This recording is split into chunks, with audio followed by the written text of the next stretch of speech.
Depois dessa aula aqui, eu mereço um presente até. Me valorizem. São exatamente 18h44. Ainda estou gravando aula para tentar ajudar o pessoal que tem prova amanhã. E essa foto eu fiz agora, então não tá com a melhor das iluminações, mas dá super para compreender. Eh, Enfim, essa peça aqui já tem mais de uma década, então eu não sei cadê a foto que eu fiz logo que eu dissequei ela, mas enfim, dá para compreender. Mais uma vez, a gente tem que identificar os eixos. Para quem já assistiu a aula dessa peça de forma presencial, sabe, né, que essa é uma peça para estudo de artérias da cavidade torácica, e temos aqui cranial, caudal, dorsal e ventral, tá? O membro torácico esquerdo foi rebatido, ele está aqui, então aqui a gente tem a escápula esquerda e nosso foco hoje é este triângulo aqui, tá? Uma vista, essa aqui é cranial, aqui é caudal, né? Então estamos tendo uma vista da lateral esquerda. Identificados os eixos, o que que a gente tem que prestar atenção, né? Que outra estrutura que eu consigo facilmente reconhecer aqui? Coração. Espero que todos consigam reconhecer aqui, coração. Ah, e o pulmão esquerdo? Foi retirado para a gente ter essa visualização aqui, né? Numa cirurgia torácica, o negócio é muito mais complicado. Nós temos aqui o coração envolto pelo saco pericárdico. Mais uma vez, como já foi dito nas aulas anteriores, o ápice, lembrando que o coração é um cone, tem o formato de um cone, onde a base está dorsalmente, o ápice está apontando ventralmente. O ápice cardíaco é formado pelo ventrículo esquerdo. Como já foi dito também, tudo que é esquerdo, ventrículo ou átrio, tá mais à esquerda e mais caudalmente, tá? Então, este aqui é o ventrículo esquerdo. Do ventrículo esquerdo, já vimos também, né, que ele tem uma parede bem espessa, né, sai a principal artéria do nosso corpo, do corpo dos animais, dos demais mamíferos, né? Somos todos animais, embora algumas pessoas tenham dificuldade de admitir isso. E desse ventrículo esquerdo sai aqui a aorta, né? Só a aorta, não precisamos dizer artéria aorta, tá? Ela forma esse arco, se direciona dorsal e caudalmente, indo alcançar o teto da cavidade torácica, tá? Desse arco aórtico, considerando que estamos falando aqui especificamente de carnívoros,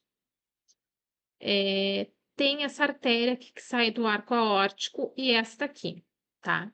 Esta aqui, mais especificamente, que está indo em direção ao membro, e aqui, né, o membro foi rebatido, esta é a artéria subclave esquerda. Subclávia esquerda.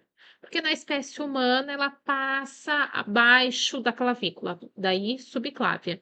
Mas só a esquerda sai do arco aórtico, tá? Novamente, carnívoros. A direita, ela sai dessa artéria aqui, que é chamada de tronco braquiocefálico.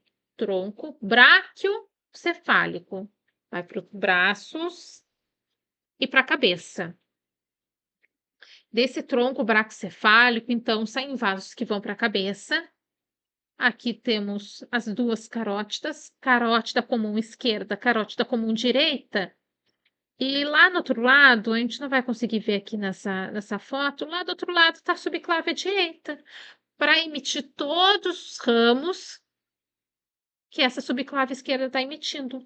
Só que agora para o antímero direito dessa cavidade torácica e para o membro torácico direito. Dessa subclávia, a gente vai ter alguns ramos importantes saindo dela, bem importantes. Um que vai em sentido dorso cranial é a artéria vertebral.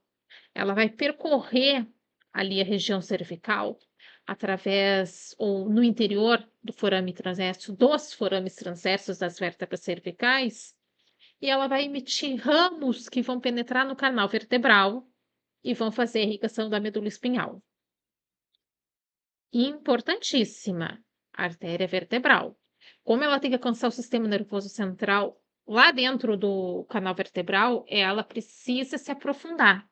Então, vocês olharem, uma dissecação dessas artérias, vocês vão reparar que a vertebral, ela se aprofunda, tá? Depois tem um outro ramo que é o tronco cossto-cervical.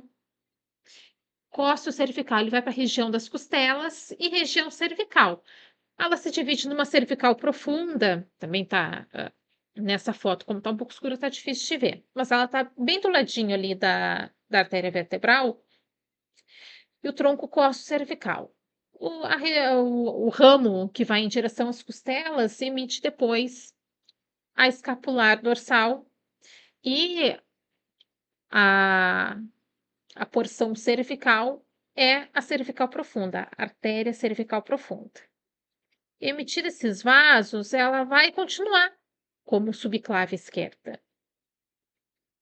E aí vai vir essa artéria que vai sofrer uma curvatura lá na extremidade cranial dessa cavidade torácica e ela vai se encurvar ventralmente em direção ao assoalho dessa cavidade torácica. Essa é a artéria torácica interna. Ela vai percorrer o assoalho dessa cavidade, mas ela também vai enviar ramos para além desta cavidade, que dentre eles, né, dentre das possibilidades de irrigação, né, órgãos bem importantes que vão receber ali são as glândulas mamárias, né, considerando que estamos falando de pequenos animais, cadelas e gatas, tá? Todas aquelas mamas torácicas e abdominal cranial vão ser irrigadas aqui pela artéria torácica interna. Vamos dar uma limpada aqui. E depois ela continua ainda como subclávia.